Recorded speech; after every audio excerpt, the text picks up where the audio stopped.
Hello friends, welcome to my new video. तो आज हम समझेंगे what are the 5 keys to goal setting. तो पहला पॉइंट है काउंट द कॉस्ट। मतलब कितनी बार ऐसा होता है कि हम कोई गोल सेट करते हैं but we later figure out कि we don't have the strength to follow through. ऐसा क्यों होता है? Because we haven't counted the cost. तो कहते हैं ना, कुछ पाने के लिए कुछ खोना पड़ता है। तो ये बात बिल्कुल सही है। जितना बड़ा आपका गोल होगा आपको उतनी बड़ी कॉस्ट प्रोवाइड करनी पड़ेगी, कॉस्ट देनी पड़ेगी, और जितना बड़ा आप गोल सेट करोगे उतनी आपको सेक्रीफाइस भी करना पड़ेगा। तो किसी भी गोल को सेट करने से पहले अपने आप से एक सवाल क्लियरली पूछ लो, am I willing to make the sacrifice? मतलब जो चीज़ें मुझे करनी पड़ेगी इस गोल को अचीव करने के लिए, क्या मैं उतना सेक्रीफाइस कर सकता हूँ या कर सकती हूँ?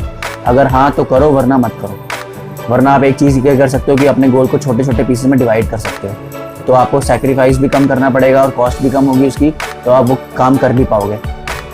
तो किसी भी गोल को सेट करने से पहले अपने आप से पहला क्वेश्चन आपका ये होना चाहिए, am I willing to make the sacrifice and count the cost. दूसरा पॉइंट है राइट इट आउट।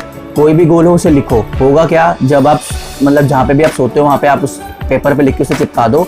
होगा क्या कि जब आप सुबह उठोगे या रात को सोने से पहले या कमरे में जब भी एंटर होगे तो वो आपके लिए एक रिमाइंडर का काम करेगा कि हाँ ये चीज़ मेरे को अचीव करनी है। तो बार बार आपको वो चीज़ याद आएगी, क्योंकि अगर नहीं लिखोगे तो भूल जाओगे। तो memory is a weak slave. तो आप किसी भी गोल को अगर आप अचीव करना चाहते हो तो उसे पेपर पे लिख दो और वहाँ पे पेस्ट कर दो, ताकि वो चीज़ आपको रिमाइंड कराती रहे कि आपको ये चीज़ अकम्प्लिश करनी है। ऐसा करोगे तो वो चीज़ आपको याद रहेगी, आपको करने का मन भी रहेगा। तीसरा पॉइंट है, कोई भी काम मन के हिसाब से करोगे तो काम होगा ही नहीं।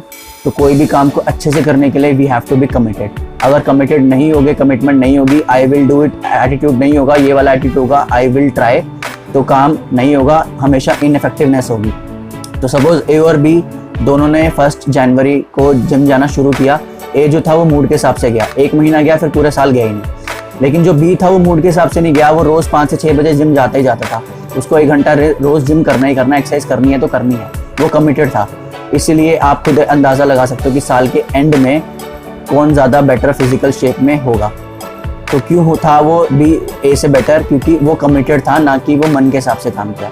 तो कोई भी काम को करने से पहले you have to be committed. Commitment होगी तो काम होगा, वरना आप कोई गोल सेट करोगे, मन नहीं किया छोड़ दोगे, फिर कोई गोल सेट करोगे मन नहीं किया फिर वो छोड़ दोगे, ऐसे टाइम निकल जाएगा, गोल को एकम्प्लिश होगा ही नहीं। तो किसी भी काम को करने से पहले आपको कमिटमेंट ज़रूरी है। कमिटेड होगे तो काम होगा। या तो करो तो अच्छे से करो या करो ही मत। डू और do not, there is no try. ठीक है। 4th पॉइंट है कि use momentum moments. For example new year जो होता है वो स्टार्ट होता है और जो ब्रेकअप होता है वो एंड होता है। तो आप इन चीज़ों को, जो मोमेंटम मोमेंट्स हैं, इनको गोल सेटिंग के लिए यूज़ कर सकते हो। अब जैसे ज़्यादातर लोग जो न्यू ईयर रेजोल्यूशन बनाते हैं वो कंप्लीट इसलिए नहीं होते क्योंकि उनका थोड़ा टाइम बाद मन खत्म हो जाता है। तो ये चीज़ आपको एक्सेप्ट करनी होगी कि जो मूड है ना वो थोड़ा टाइम बाद खत्म हो जाएगा। We make commitments when we are the mood to do it. ठीक है। Be assured that the mood to do it will pass. जो मूड है वो करने का वो खत्म हो जाएगा, पर वो आपको काम छोड़ना नहीं है, क्योंकि चीज़ नेचुरल है, सबके साथ होती है। Sticking with it when you don't feel like it is the true test of your character. मतलब उस गोल के साथ स्टिक करना जब आपका मन नहीं कर रहा, उससे आपके कैरेक्टर के बारे में पता चलता है कि आपका कैरेक्टर किस टाइप का है। तो कहते हैं ना, character is the discipline to follow through with resolutions long after the spirit in which they were made has passed. मतलब जिस स्पिरिट में गोल बनाए थे वो पास हो चुका है, उसके बाद भी आप अपने रेजोल्यूशन स्टिक कर रहे हो। तो ये चीज़ बहुत ज़रूरी है कि जो काम करने का जो मन है वो खत्म हो जाएगा, तब भी आपको उस काम के साथ स्टिक करना है अगर गोल अचीव करना है। वरना वही चीज़ होगी, करोगे फिर मन खत्म हो जाएगा, फिर छोड़ दोगे, फिर करोगे फिर मन खत्म हो जाएगा, फिर छोड़ दोगे, ऐसे कोई गोल अकम्प्लिश होगा नहीं। लास्ट पॉइंट है रोप अप। इसको हम एग्जाम्पल के तौर से समझेंगे कि जैसे आपका और आपका फ्रेंड का गोल है कि आपको दोनों को शेप में आना है, तो आप एक दूसरे के साथ जिम जा सकते हो, एक्सरसाइज कर सकते हो, मोटिवेट कर सकते हो, एक दूसरे के चीयर लीडर बन सकते हो। अगर एक का मन नहीं कर रहा तो दूसरा मोटिवेट करके उसे मोटिवेट कर सकता है कि चल जाना है, जिम जाना है। अगर दूसरे का नहीं करता तो पहले वाला वही चीज़ कर सकता है।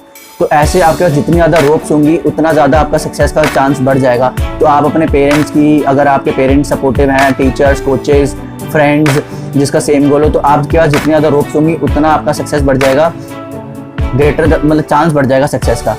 तो आपको रोप अप करना चाहिए दूसरों के साथ जिनका भी आपके जैसा गोल हो, वरना आप अपने फ्रेंड्स का, टीचर्स का सपोर्ट ले सकते हो। तो ये थी 5 कीज गोल सेटिंग के लिए। तो अगर आप ये चीज़ को याद रखोगे तो आपके गोल्स ज़्यादा जल्दी अचीव होंगे और आप इफेक्टिव भी हो पाओगे। तो किसी भी गोल को सेट करने से पहले ये 5 कीज को जान लो और समझ लो और तभी गोल बनाना, वरना मत बनाना, वरना गोल नहीं अचीव होगा। तो आज के लिए बस इतना ही। आई होप आज की वीडियो आपको यूजफुल लगी हो। और हेल्पफुल लगी हो। अगर पसंद आई तो please like share and comment ज़रूर करना। एंड आज के लिए बस इतना ही। Thank you so much. Bye bye.